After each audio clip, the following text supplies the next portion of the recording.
اسی ماحول نے ادنا کو اعلیٰ کر دیا دیکھو۔ یاد رکھیں، بے نمازی سے اللہ تعالیٰ ناراض ہوتا ہے۔ جو جان بوجھ کر ایک نماز چھوڑ دیتا ہے اس کا نام جہنم کے دروازے پر لکھ دیا جاتا ہے۔ نماز میں سستی کرنے والے کو قبر اس طرح دبائے گی اس کی پسلیاں ٹوٹ پھوٹ کر ایک دوسرے میں پیوست ہو جائیں گی۔ بے نمازی کی قبر میں آگ بھڑکا دی جائے گی، ایک گنجا سام مسلط کر دیا جائے گا۔ گنجا ہونا اس کے بہت زہریلا ہونے کی علامت ہے۔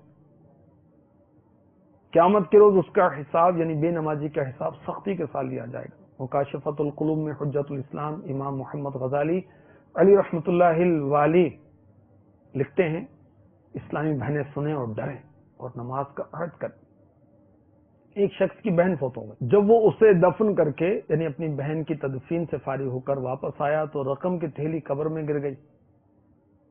چنانچہ وہ اپنی بہن کی قبر پر آیا اور اس کو کھودا تاکہ رقم کی تھیلی نکالے، تو کیا دیکھتا ہے کہ بہن کی قبر میں آگ کے شعلے بھڑک رہے۔ جو تو قبر پر مٹی ڈالی، غمگین روتا ہوا ماں کے پاس آیا، پوچھا پیاری امی جان میری بہن کے اعمال کیسے تھے؟ بولی بیٹا کیوں پوچھتے ہو؟ عرض کی میں نے اپنی بہن کی قبر میں آگ کے شعلے بھڑکتے دیکھے۔ ماں سن کر رونے لگی، کہا افسوس تیری بہن نماز میں سستی کیا کرتی تھی اور نماز کے اوقات گزار کر پڑھا کرتی تھی، یعنی نماز قضا کر کے پڑھتی تھی، قضا کر کے پڑھتی تھی۔ جو پڑھتی ہی نہیں وہ غور کریں۔ بے نمازی تیری شامت آئے گی، قبر کی دیوار بس مل جائے گی، توڑ دے گی قبر تیری پسلیاں، دونوں ہاتھوں کی ملیں جو انگلیاں۔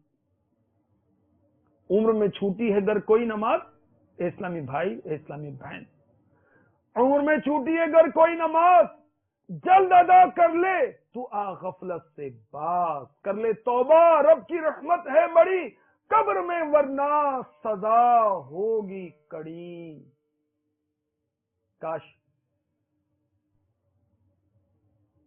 صحابیات کے یہ اعلیٰ اوصاف کے وہ عبادت بہت کرتی تھی، یہ سن کر ہماری اسلامی بہنوں کو بالخصوص یہ ذوق نصیب ہو جائے عبادت کا۔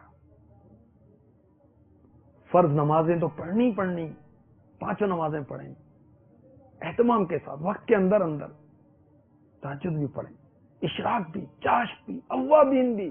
کتنا خوش نصیب ہے مسلمان، سبحان اللہ، نماز پڑھتا ہے اور بغیر ترجمان کے رب کی بارگاہ میں کلام کرتا ہے، سجدہ کر کے رب کا قرب حاصل کرتا ہے۔ تو اسلامی بہن قرب حاصل کر اللہ کا۔ کاش عبادت کا ایسا ذوق ملے کہ ہم ہوں اور قرآن ہو، کنز الایمان ہو، سبحان اللہ، تفسیر خزائن العرفان ہو یا نور العرفان ہو یا صراط الجنان ہو، تسبیح ہو اور ہم ہوں اور کثرت استغفار ہو، کثرت کلمہ طیبہ ہو، کثرت درود پاک ہو۔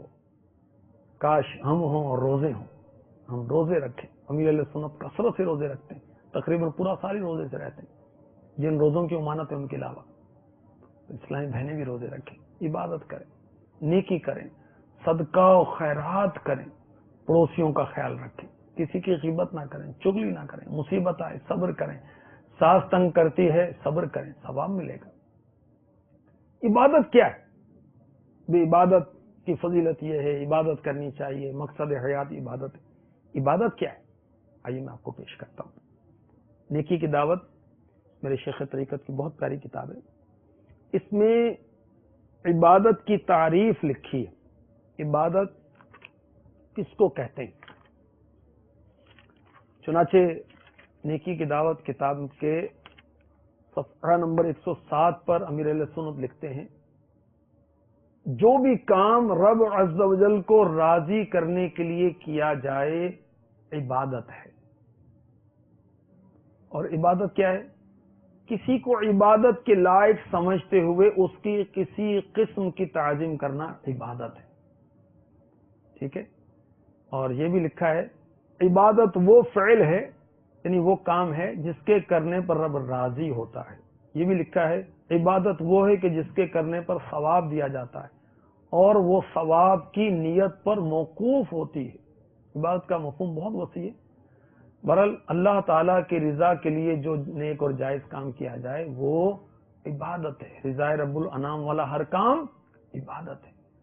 تو اللہ کی رضا، اللہ نے پیدا کیا نا، وہی ہمیں روزی دیتا ہے، کھلاتا پلاتا ہے، ہمارے گناہ چھپاتا ہے، ہم بیمار ہوتے ہیں شفا دیتا ہے، اسی کی طرف پلٹ کر جانا ہے. جزا اور سزا اس کے دست قدرت میں ہے. جنت اور جہنم بھی اس نے بنائی ہے. اگر وہ جنت اور جہنم نہ بھی بناتا پھر بھی بندے کو یہی لائق تھا کہ اس کے حضور سر جھکاتا، اس کی یاد کرتا، اس کا ذکر کرتا. جنت اور دوزخ بھی بنا دی، اب بھی ہم اس کی یاد نہ کریں تو کیسے غافل ہوں گے ہم. تو کاش ذوق عبادت، شوق تلاوت ہمیں نصیب ہو جائے. گناہوں کی کثرت کی وجہ سے عبادت میں دل نہیں لگتا. جس طرح مریض، اس کا جو زبان کا ٹیسٹ ہے نا وہ چلا جاتا ہے، لذیذ غذائیں بھی اس کو پسند نہیں آتی، بد مزہ لگتی ہیں، مگر وہ کھاتا ہے کیونکہ اس نے بچنا ہے، زندہ رہنا ہے. اسی طرح جو گناہوں کا مریض ہے اس کو عبادت میں دل نہیں لگتا، مگر اگر وہ عبادت چھوڑ دے گا ہلاک ہو جائے گا، برباد ہو جائے گا. تو عبادت کرتا رہے دل بھی لگ ہی جائے گا. عبادت میں گزرے میری زندگانی، کرم ہو کرم یا خدا یا الہی، کرم ہو کرم یا خدا یا